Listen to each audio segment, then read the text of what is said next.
trust you are well. It is yet another day and yet another topic. And today I really want us to discuss gastritis. Reason being, several people have come in my inbox complaining about gastritis. How do I manage gastritis?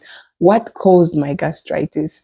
And how can I prevent gastritis? It is worth discussing. How do we manage it from a dietary perspective? Let's begin. When we talk of gastritis, it's really the inflammation of the gut system, the lining of the gut that tends to be eroded, or the mucus lining that is disturbed. And when that mucus lining is disturbed, it allows for even toxic bacteria to reach the cells of the gut system. And then when that bacteria gets there, it starts to eat up those cells, causing a sore, which we call an ulcer.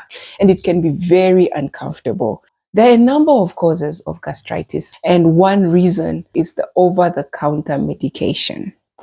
We do not like to seek medical help. What we opt is to just walk into a pharmacy and say, look, I have a headache, can I have a painkiller?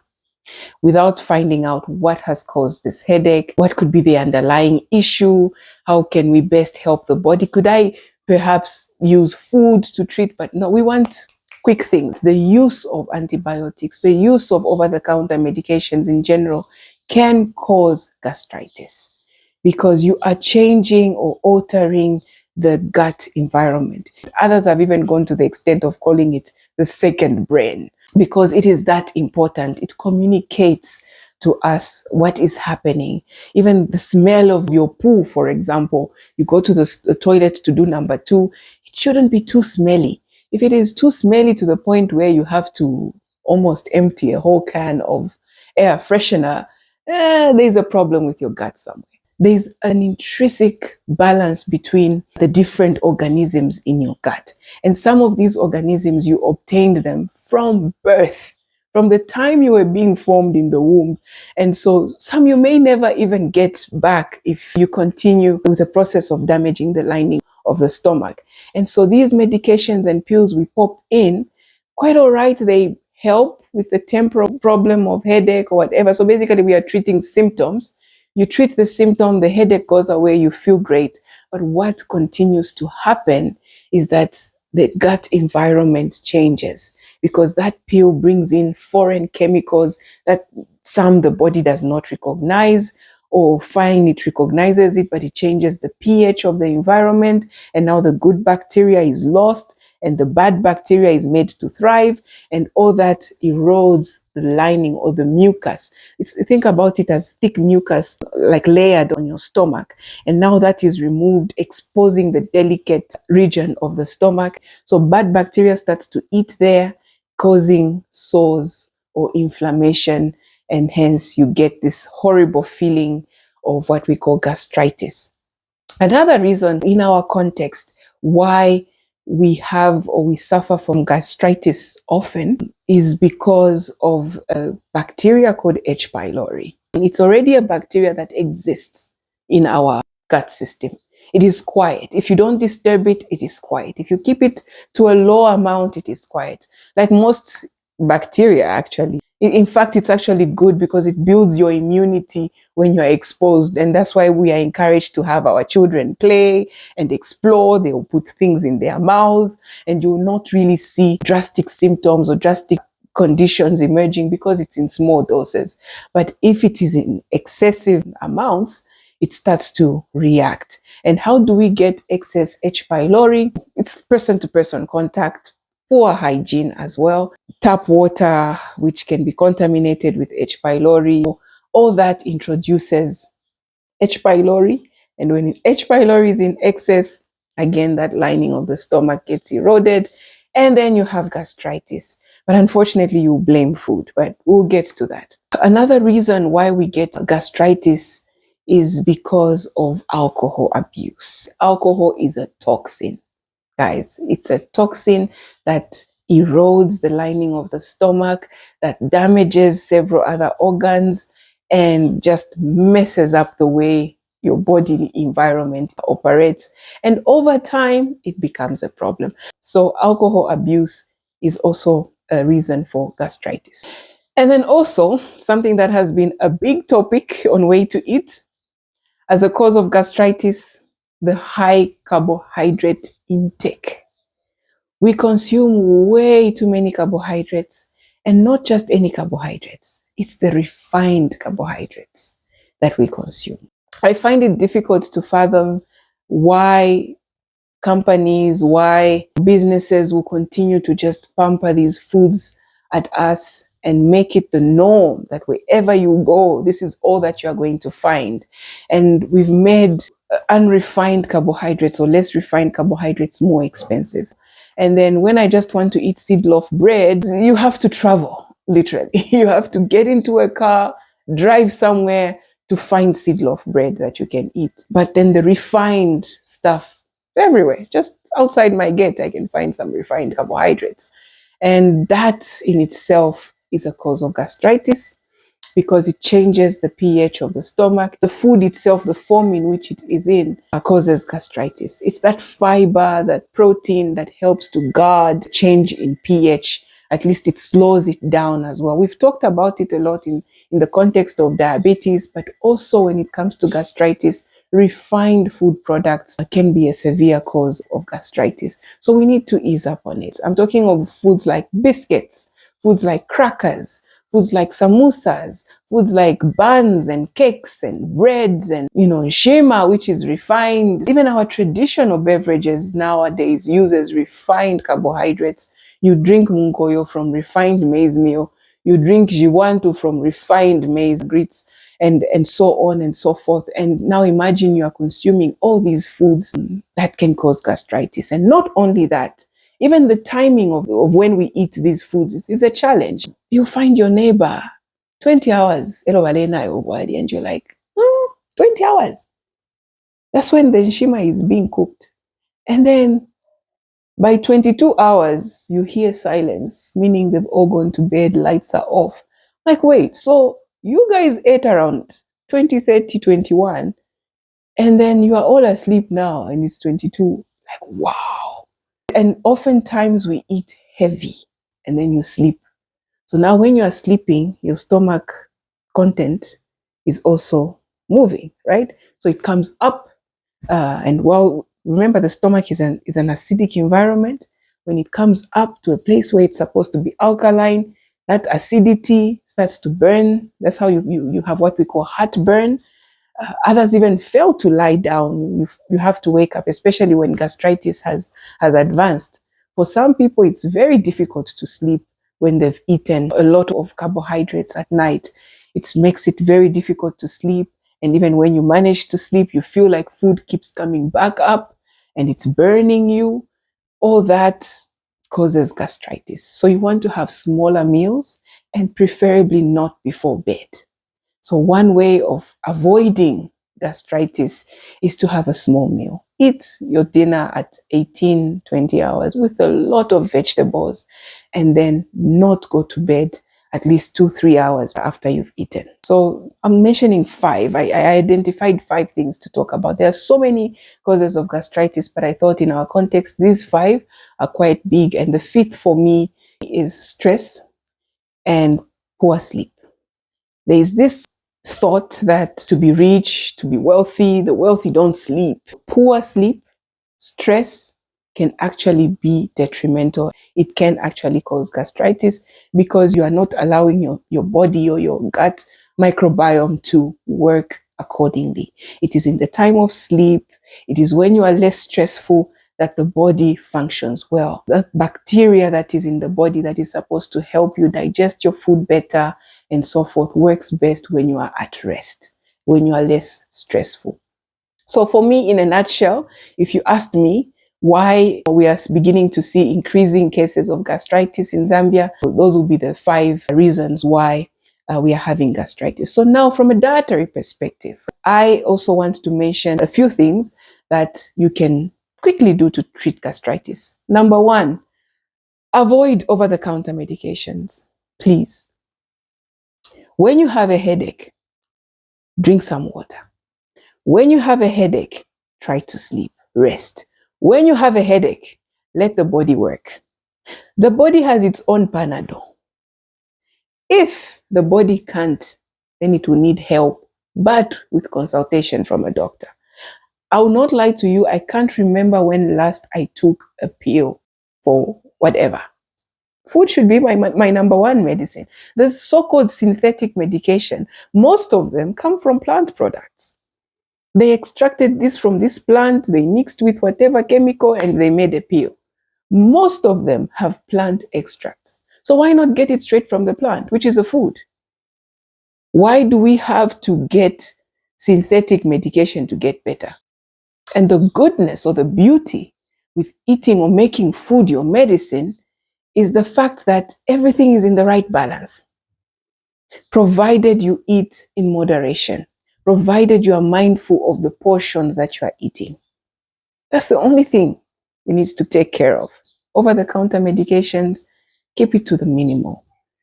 Only when in exceptional conditions, in exceptional situations, that does the body need a little help from these conventional medicines, and with the help or guidance of a medical doctor. But also, I have, from interacting with several people in the inbox, others have actually told me, I've been told not to eat A, B, C, D, not to eat spicy food, for example. I've been told not to eat beans. I've been told not to eat cabbage. So it's no, no, no, no, no. So then I ask, what has the doctor said you need to eat? And they'll say, no, I've just been told to avoid these foods. And cabbage has come out severally with those who say they have gastritis. No, but I've been told not to eat cabbage. I'm like, why? I don't understand why. I stand to be corrected. If you're a medical doctor or healthcare who is specialized in gastritis, I really want to understand why cabbage is a no-no. Because if anything, to me, cabbage is a must in the control of gastritis, because even personally, it has helped me. I don't let a week go by without eating cabbage or anything in the cabbage family, the foods that contain sulfur. Yeah, broccoli, cauliflower, cabbage, Brussels sprouts, you can go on and on.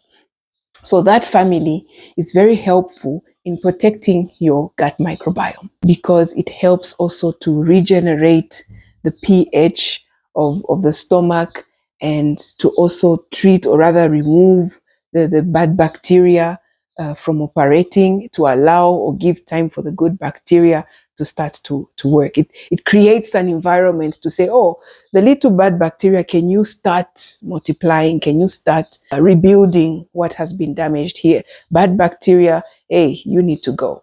But also, what I can testify to personally as well is aloe vera water. Pluck one aloe vera plant, and you can actually take off that bitter layer, the covering, and take out the gel. That white, slimy mucus like gel. You put it in a cup with water and you drink it. And it shouldn't be bitter. If it's bitter, you've probably added the outer layer, the green part. It can be disgusting, to be honest, but it does the job. It will help to calm the burning sensation that comes with an inflamed stomach. But also, another way of alleviating gastritis is yogurt. And I do not mean your sweetened yogurts, the pink looking one, or the yellow looking one, or the purple looking one, the red looking one.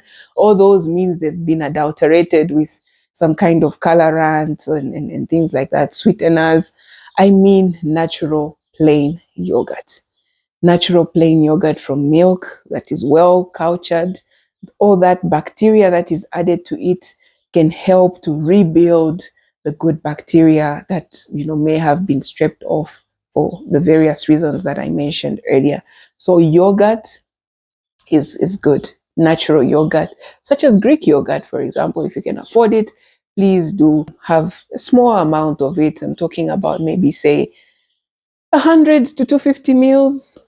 It should be sufficient in the day, and you see how your gastritis will actually be alleviated. But also, some intermittent fasting can also be helpful.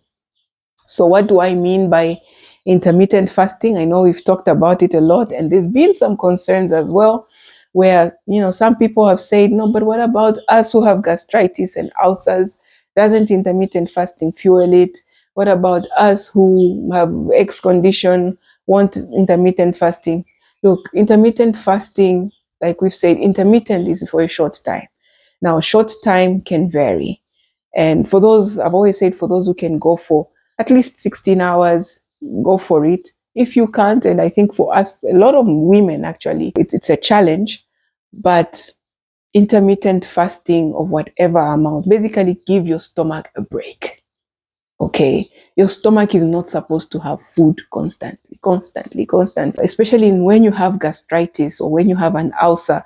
It needs that time to heal. Imagine you have a sore, even a sore on your arm, and you keep disturbing that sore, maybe through by hitting on it, rubbing your clothes on it, that friction all the time. It will not heal. Allow for the body at least a good maybe 4 hours, 8 hours of no food to allow it to heal. Of course, I'll leave it to you to judge how long you can go for without food, but I do not think the minute you wake up, you have to ingest something. Akansara fiaka, no, you have to eat something. No, allow the body to heal. Give it a break. And then also the myth of blaming, this thing of blaming spicy food. Spicy food causes gastritis. Maybe the question should be, what spicy food are you eating? For me, herbal products, or what I would call herb spices, or the Americans would say herb spices. Herb spices for me are key in health, in nutrition, because they come with a lot of phytochemicals, flavonoids that help with polyphenols as well, just phytochemicals to help heal the body. Like I said, food should be medicine. And so herbs, like when I say herbs, I mean in culinary terms, it would be cloves, for example. It would be star anise, basil, rosemary, hibiscus, lemongrass, all these foods or ingredients that we use to flavor foods, but also have medicinal or other nutritional properties that will improve health. And so I don't think, I'm a big fan of Indian food. I'm a huge fan of Indian food. And so I don't think avoiding spicy food is what will result in your gut healing. It can fuel, because especially chili, for example, imagine it's like putting salt on an open wound. Oh, it stings, right? But are you going to say that it's the salt that has caused the wound? No. It's just that, the components of the salt, when it hits the open skin, it actually stings a little. But you're not going to blame that because of the salt, that's why I have the wound. No. So for me, it's the same with spicy food. I wouldn't say that spicy food causes gastritis. It can make it worse when you already have an inflamed stomach.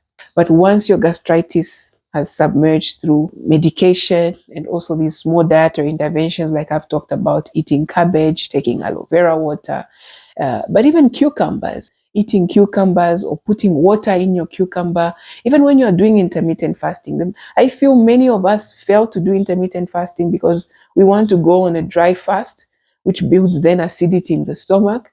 But then if you're taking cucumber water, maybe with a bit of lemon or even some vinegar, apple cider vinegar, for example, it shouldn't cause problems. It shouldn't make it difficult to do some good level of intermittent fasting.